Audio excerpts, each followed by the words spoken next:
Hi, guys, and welcome back to a little bit of everything family. Welcome back to the Eminem podcast show list, whatever you guys want to call it. I hope you guys are having a phenomenal Monday, beginning of the week. Of course, we are back better than ever and happier than ever. I wanted to let you guys know that we love and support each and every one of our subscribers who are here, who are part of our family. We are blessed and we're humbled that you guys are here. And thank you for the 300 subscribers. You guys are freaking awesome and amazing. So thank you. We are so humbled and appreciative. So today we're going to be doing the part 4 of the Sway Eminem interview that we did accidentally do part 3 twice. Whoopsie. It's a special for you. And so we're going to finish off the video. This is it. Part 4, Sway X Eminem, the Kamikaze interview. How important writing is. One of my favorite tracks on the album is featuring an up and coming star that I think he, along with others that you mentioned on the album, like Sean or Kendrick or J. Cole, Joyner Lucas, powerful, real powerful artist. I like y'all together on this track. I think it's a good mesh between a veteran and somebody who's on the rise. He's so good too. What is it about him that you like? Hello. The Hello. first time I saw him was like 5 years ago at one of the BET ciphers, and I peeped how he was saying a lot of lines that I saw some of me in that, but at the same time, it was different because it was like early on in my career, whenever I get to do a BET cipher, I want to write till my shit stands out. You know what I'm saying? And he stood out so much to me. I was like, yo, he was talking about Miley Cyrus, and if I'm not mistaken, I'm pretty sure it was something like that. But he was talking about pop stars, and he was doing this kind of thing. But I'm like, yo, people are going to remember that. I remembered it. And then I kind of started when he made the Ross Cappuccini. Yeah. The way he did it from the two perspectives, it was genius, and it was like, stood out. Stood out so much to me. Like, not only that though, like the rhymes. Like, I'm listening to the rhyme. That's when I'm listening to a rapper. I'm listening to what you're bringing to the table as far as a skill set, right? Right. It's the first thing I'm gonna hone in on. Yep. But the fact that, like I said, like he's not compromising bars to tell his story. He's still got complexity in there. Yeah. You know what I'm saying? And but the water rhyme went like he's taking you on his journey, and I never snapped out of that journey till it was over.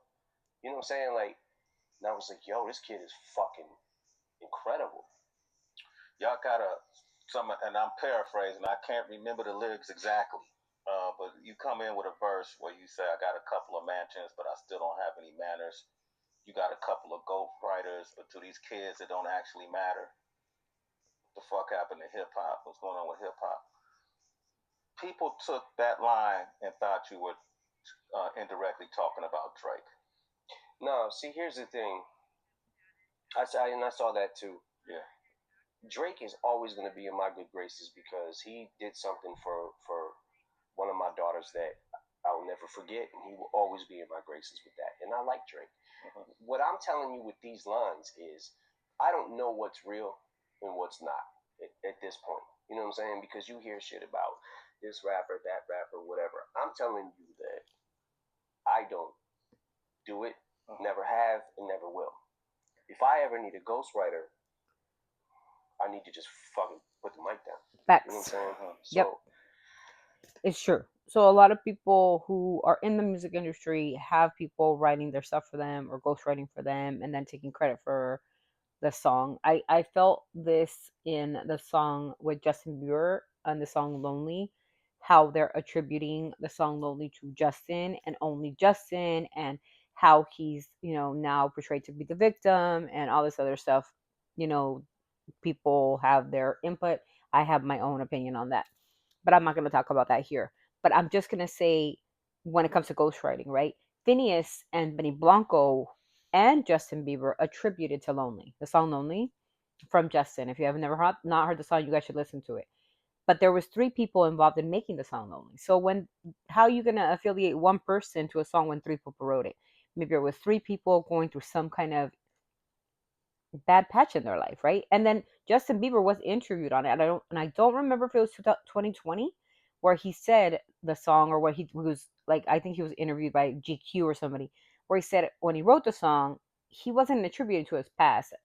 He said, we all feel lonely at one point in time. And at that time, I had broken up with my ex girlfriend. And it was a time that we started writing some of the stuff, and I had already some of the lines, but the hook and everything else was Benny and Phineas. So it's not fair, I think, when people they attribute a song to one individual, and it's not the way it kind of works. So I see it all over like Instagram, and you see like TikTok flicks and all this, and YouTube, where they're saying, look, he was telling us, Justin was telling us.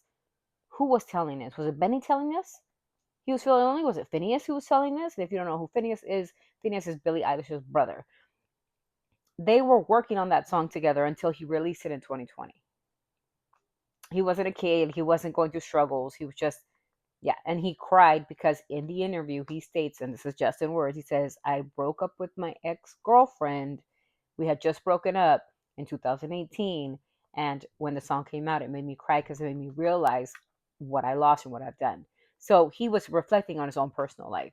I'm not sure if it's secrets or dark secrets or secrets of his childhood, past trauma, or anything like that. But everybody, he said, gets lonely at one point in time in their life. That's what he said. So ghostwriting, people writing your music, yeah, and he's right. I think Eminem, when he's ready to put the mic down, is when he doesn't have anything else to say, and I believe him. I think he will put the mic down when he's run out of fuel. My personal belief, as far as anybody out here that does he use won't. ghostwriters, that's fine. If that's what you do, that's fine. But I'm telling you, I don't do it. Hip hop was the most important thing that empowered me as a kid. It made me feel. I have a line where I say it made me feel tough when I wasn't. Yeah. When I was a scrawny little kid, growing up on 8 Mile, walking up the fucking block. I actually grew up on 8 Mile. Put headphones on, and it made me feel. He's an actor. Powerful. Thanks. Hip hop probably was. I mean, it was. And this is why it's important to teach your kids the importance of art. Do you see? Now think, as an adult. Look what Eminem is saying. When he started rapping, even though he raps kind of weird, right? We know he says some weird things in there about, LGBTQ plus people and little people, and he has his ways of rapping, okay? But to him, it made him feel powerful in his head, right? So when people take their art and express it, whether you like it or not, right? He felt good about himself. He was productive in himself. Instead of going to the street to becoming a gang member or I don't know, gang member, drug addict, or whatever, which he was a drug addict, by the way, and he was an alcoholic, but he fixed that. And we applaud him for that. But he made something of himself regardless. Not only did he make something of himself, he's the juggernaut now, right?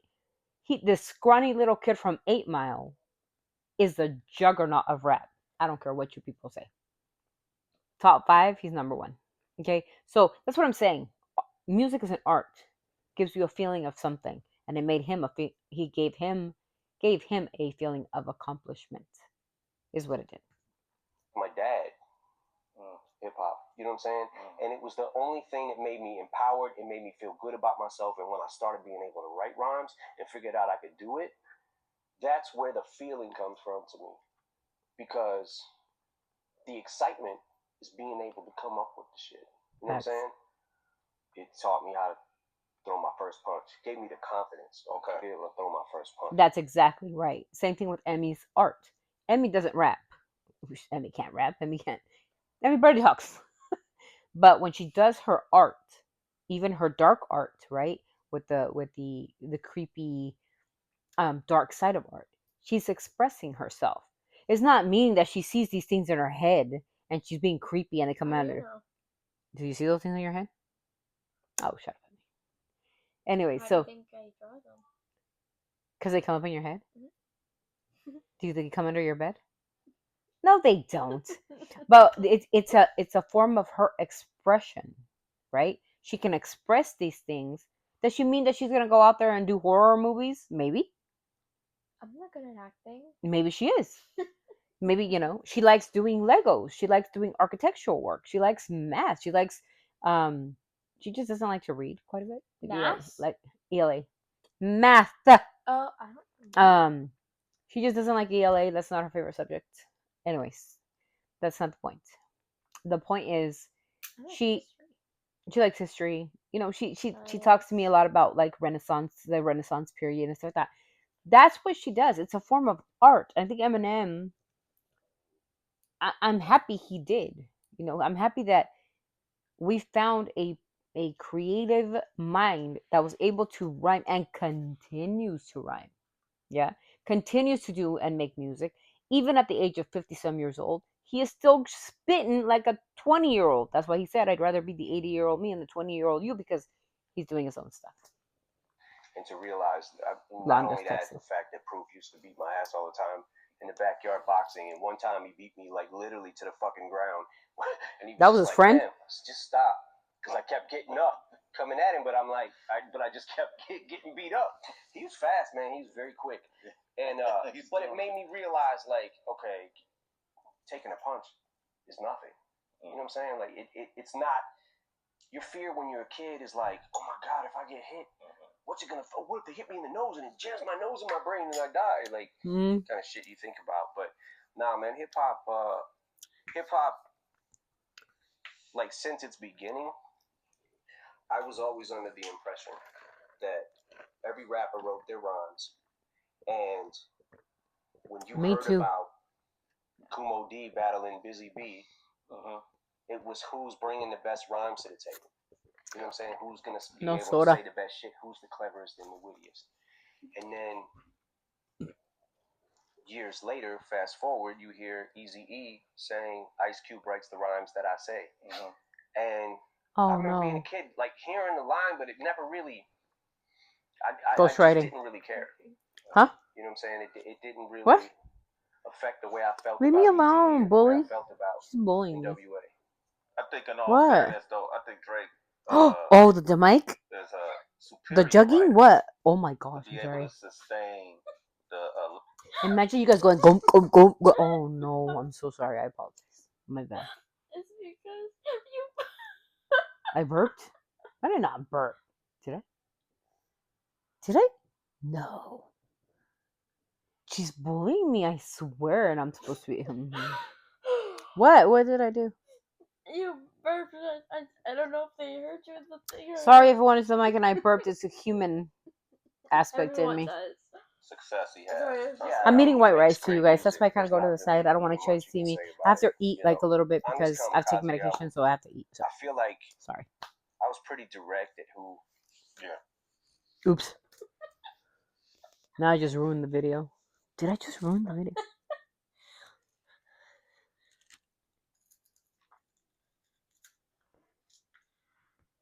You know who you are. You know what you want. And even though you got these people coming at you, you're strong enough to respond in a way that you wouldn't naturally do it.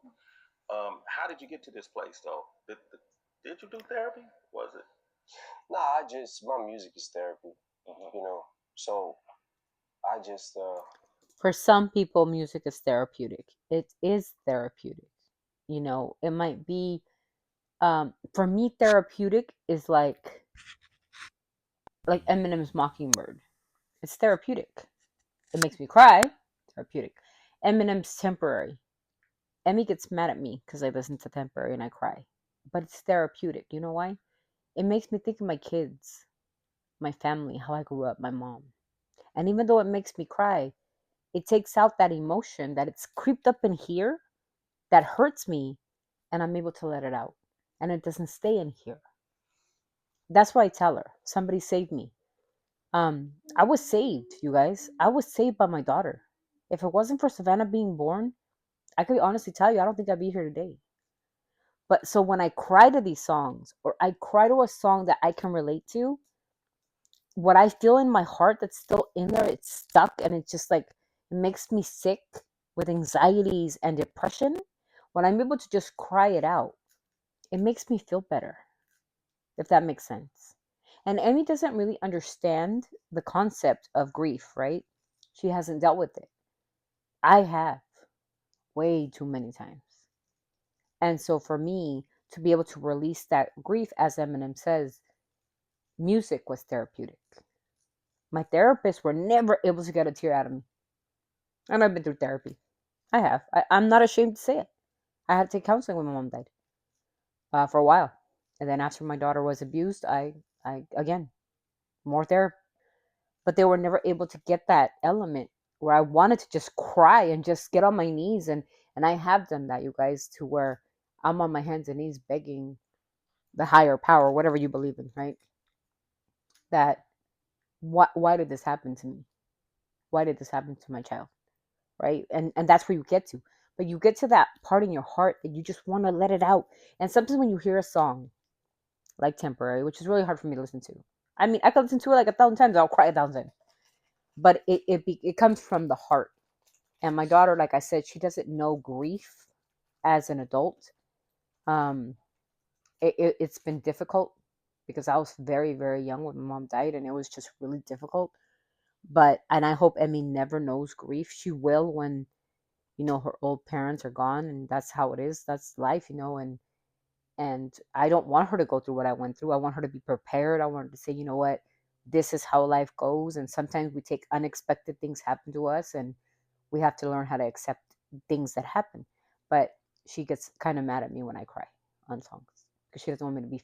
She thinks I'm hurting, and it's actually me like releasing the hurt. Does that make sense, Emmy? No, she doesn't. I don't know, man. I've been coasting through. She's eating crackers, Ritz, with no always, cheese. I write all the time, whether I use it or not. I write all the time, and that's my best therapy. Is Ritz to be able to crackers. get stuff out, just like the D12 song. It was like one of those things where, like, I know that they have things they want to say to me, and I have things I want to say to them. Yeah, so that's this true. is kind of how With I want D12 to tell them, dismantling after proof. I love you guys, like, forever. Like, I'm here. It just, doing the D12 album just doesn't seem, in this climate right now, Yeah. I don't know how that would even work. You know what I'm saying? Yeah. Yep. You're going through enough with this climate. Right. So imagine D12. Let me ask you this: moving forward, this will be my final question. You have always, to the public, seemed like an elusive, introverted person that they don't always have access to, unless. I think that's hilarious. Okay. By the way, I'm not going to fucking clubs anymore. I don't do that. You know what I'm saying? I'm sober. I don't. But don't do I clubs do either. a lot more and I am a lot sober. more places than people actually think I do. I just do it under the radar, man. That's all. We don't, in Detroit, we don't have paparazzi like LA or New York. You know what I'm saying? So I'm out a lot. It's just that people don't really see me. So you out and about. Yeah. That's interesting to know. Like I said, you're not gonna catch me at a club fucking throwing money or you know what I'm saying? Like you're not gonna catch me at a club throwing nothing. And all that shit. Unless I run as it. As far as, I've done the whole club scene. Yeah. Did it for a long time. Too long. Nah, but congratulations, man. I like the Kamikaze project. Thank you. I think the majority of folks who listen to it cannot deny that you're an elite group of lyricists.